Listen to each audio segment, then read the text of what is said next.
কোন ব্যক্তি যখন মৃত্যু শয্যায় শায়িত থাকে, মরবে মরবে ভাব, একদিন দুদিন এভাবে পড়ে থাকে, বা আমরা বুঝতেছি সে মারা যাবে আর বাঁচবে না, তখন বইয়ের মধ্যে লিখতে গিয়ে, পত্রিকার মধ্যে লিখতে গিয়ে, বা আমরা বলতে গিয়ে বলি কি, সে মৃত্যুর সাথে পাঞ্জা লড়তেছে।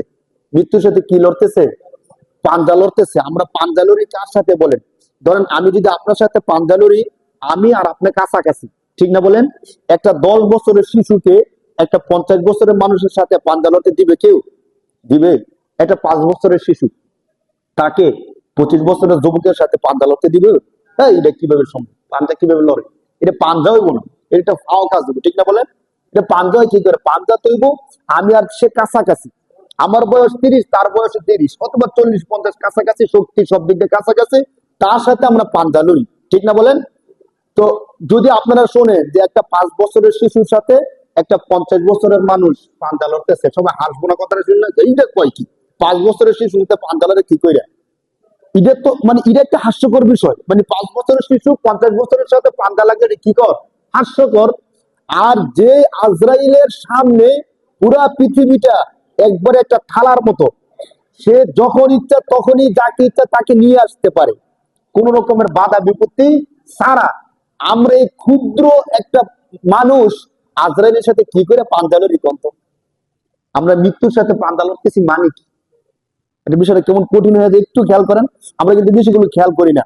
মানে সবাই বলে, এই জন্য আমরা বলে ফেলি অমুকের অকাল মৃত্যুতে আমরা গভীর শোকাহত। আবার সবাই বলে যে অমুকে মৃত্যুর সাথে পাঞ্জা লড়তেছে, আমরাও বলে ফেলি অমুকে মৃত্যুর সাথে কি লড়তেছে। কেউ পাঞ্জা লড়ে কি করে? পাঞ্জা লড়ার জন্য তো কাছাকাছি হতে হবে। আমরা কি আজরাইলের কাছাকাছি কোনো কিছু? বা ধরেন আজরাইল এসে 100% শক্তি, আমাদের 50% শক্তি, এমন কিছু কিচ্ছু না। তার সাথে তো আমাদের কোনো তুলনাই চলে না। আর পাঞ্জা লড়ার পরে ফলাফলটা কি? একজন জিতে আরেকজন ঠগে, বিষয়টা এমন না? সবসময় কিন্তু একজন জিতে না, কখনো সে জিতে কখনো সে হারে, এমনটা হয় না? কিন্তু কখনো কেমন দেখছেন যে আজরাইলের সাথে পাঞ্জা লইরা আজরাইল ঠকে গেছে আর মানুষ জিতে গেছে? এমন কি সম্ভাবনা আছে বলেন? তাহলে পাঞ্জা হইলে কি করে ভাই?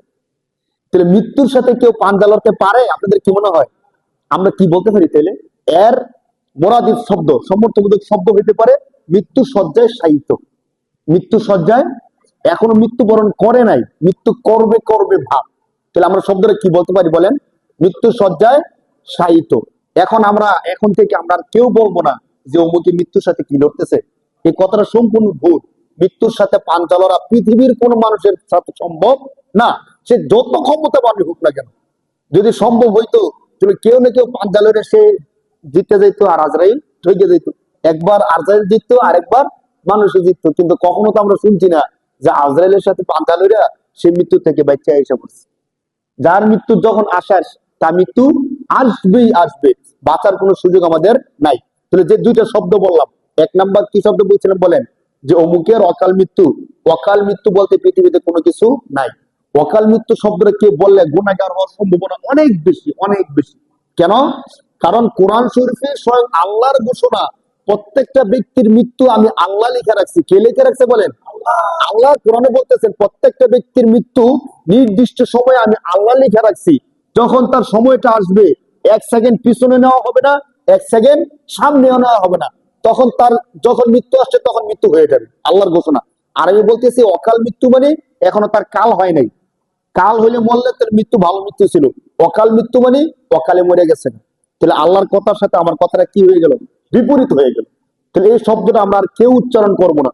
যদি কেউ উচ্চারণ করে আমরা তাদেরকে সুন্দর করে বুঝিয়ে দেব। আর মৃত্যুর সাথে পাঞ্জা লড়ার শব্দটা হলো শাব্দিক ভুল। আমরা যদি এই শব্দটা না বলি আমাদের জন্য সবচেয়ে বেশি উত্তম হয়। এর পরবর্তীতে আমরা ব্যবহার করতে পারি মৃত্যু শয্যায় শায়িত।